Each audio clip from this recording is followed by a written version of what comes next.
The text came while I was standing in a boardroom, glass of water in my hand, listening to an investor pitch. "We need space from you.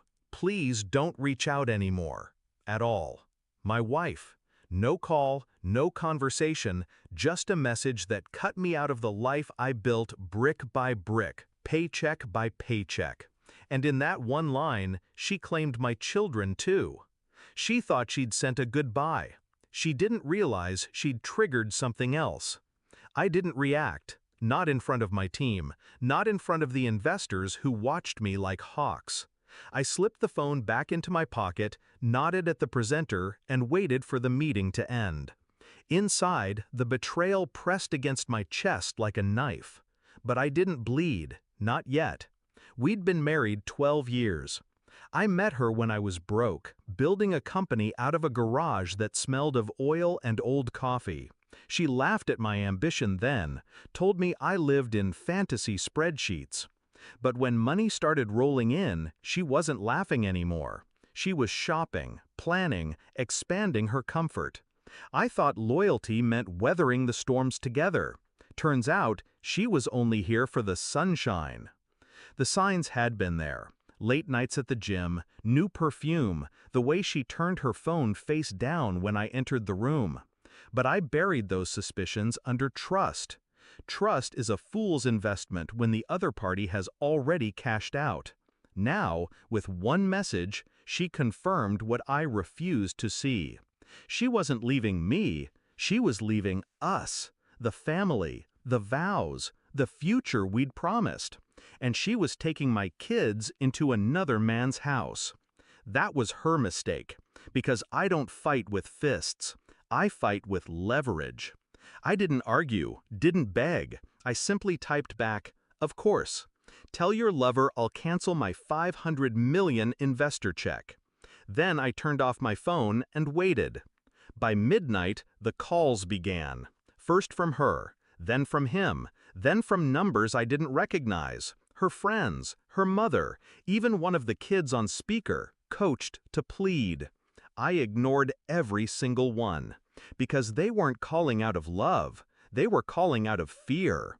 See, her lover wasn't just a fling, he was a rival executive, a man desperate for the capital I'd promised his firm. Without it, his expansion would choke. Without it, the board would turn on him. I knew this. She didn't. To her, he was an escape.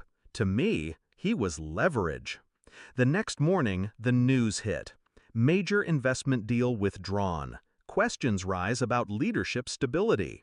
His face was plastered across financial channels, pale and strained. My wife stood beside him in silence, no ring on her finger, but everyone could see the scandal written in her eyes. Her brave new world crumbled on live television. She showed up at my office 2 days later, no makeup, hair undone, the confidence stripped from her voice. "You didn't have to do this," she whispered. I looked at her the way I'd look at a stranger asking for spare change. "You made your choice, I made mine." Her lip trembled. The kids are mine," I cut her off. "You walked them into another man's house without consent. That's abandonment. My lawyers will handle the rest." Her face drained of color, because she knew I wasn't bluffing. The court filings moved quickly. Evidence stacked higher than her excuses. Texts, photos, witnesses who saw her with him while pretending to be with friends. The judge didn't need much convincing. Custody leaned my way. Assets tilted too.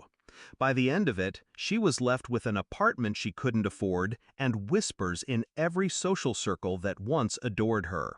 Her lover? He lost his position within the year. Investors don't back scandal. Boards don't forgive collapse. They imploded together. People ask me if I regret it. Regret what? Trusting her? Maybe. But dismantling the empire she tried to betray me with? No.